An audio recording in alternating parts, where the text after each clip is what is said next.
Iran says it will further reduce the commitments it made under the 2015 nuclear deal. President Hassan Rouhani says the Fordo nuclear facility will now resume uranium enrichment work, effectively advancing the country's ability to make a nuclear bomb. The announcement comes after the Trump administration imposed sanctions on 9 people close to Iran's supreme leader, Ayatollah Ali Khamenei. Those affected include Khamenei's chief of staff, one of his sons, and the head of the judiciary. Tensions escalated last year when President Donald Trump abandoned a 2015 nuclear deal between Iran and world powers. Under the deal, Tehran accepted curbs to its nuclear program in return for the lifting of crippling sanctions. Trump abandoned the deal because he wanted Iran to negotiate a new agreement that would place indefinite restrictions on its nuclear program, as well as halt developments of ballistic missiles, a demand that Iran has so far refused.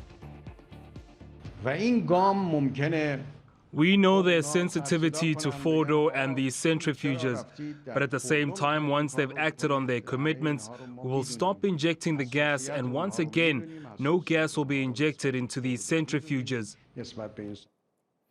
And for more on this, Babak Emamian joins us now from London. He's a member of the British Iranian Business Association.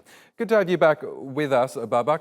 Firstly, this move by Iran, this announcement by the Iranian leadership that it's effectively going to move a step closer to enriching uranium, does this mean that the deal that was signed in 2015 is dead in the water? On the contrary, what he's trying to say that the framework is there. He wants to make it relevant, the JCPOA, Joint Comprehensive Plan of Action, that there is a framework there. And the decisions that the President Rouhani is taking are all small steps and reversible. The reason why he's doing that, he wants to make sure that there is this framework that in 12 months' time, whether there is a President Trump re-elected or Democrat coming back, there is a framework to go back. Because if this deal totally collapses, then there is nothing to go back to. That's why this conversation he's having is just to make sure that to allow people or to let people know that the framework is still exists. It is there. But we've got countries like Russia warning against a move like this, saying that it threatens the deal. European powers are echoing those concerns. So is a move like this more aimed at the Trump administration or the European powers who really have stuck to this agreement?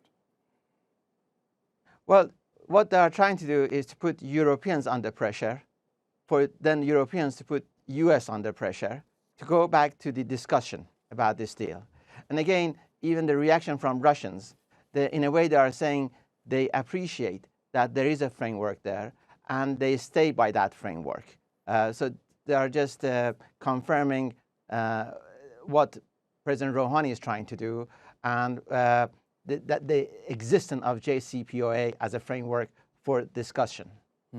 Now, it's been a year, as we heard, since the Trump administration reimposed those sanctions after pulling out of the 2015 nuclear deal. Can you just summarize for us the impact that that move has had on the Iranian economy? Well, if you divide Iranian economy into 3 sections, one is the small businesses.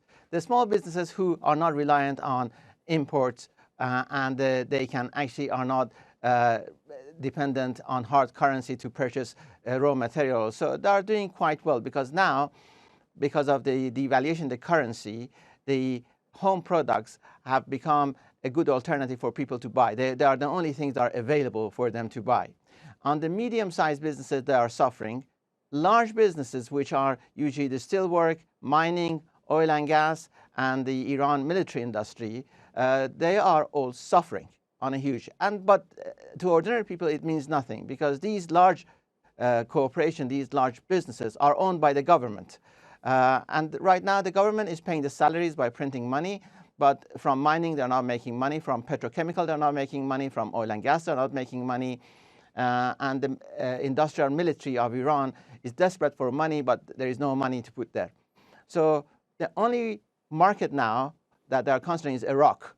So they are, by having political influence in Iraq, they are exporting something like 15 billion a year of white goods. White goods means refrigerators, washing machines, small items, electrical, which are produced by Iran. If they put Iranian products on open market, they would not be able to compete with what is available out there. But by having political influence, Iran can impose a monopoly there and sell its products. So Iran needs political influence in order to sell its products. And the other thing is what they are doing, like, for example, they are making it more difficult for the Turkish product to be sold in Iraq because they want to have Iraq to themselves, because that's the only source of revenue for Iran. And that's why you have all these protests and other things.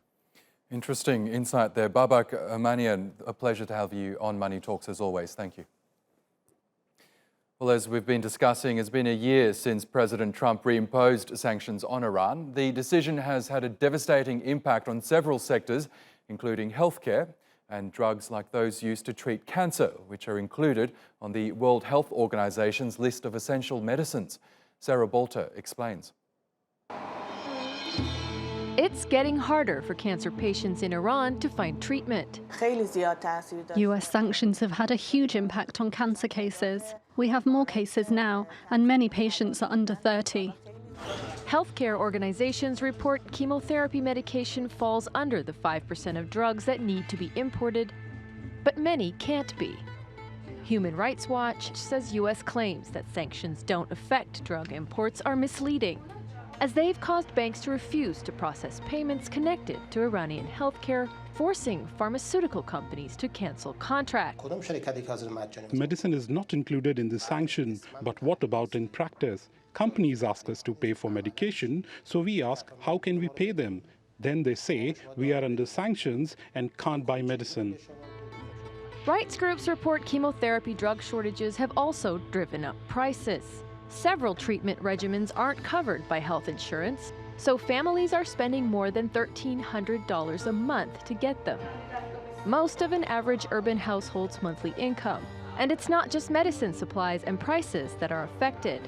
The problem at the center is an equipment shortage, which will affect me as a patient. It will affect how long it takes to treat me, and it could make me worse. Eskandar says there's no shortage of cancer drugs on the black market, but at double or triple the price, he just can't afford them. Sarah Bolter, TRT World.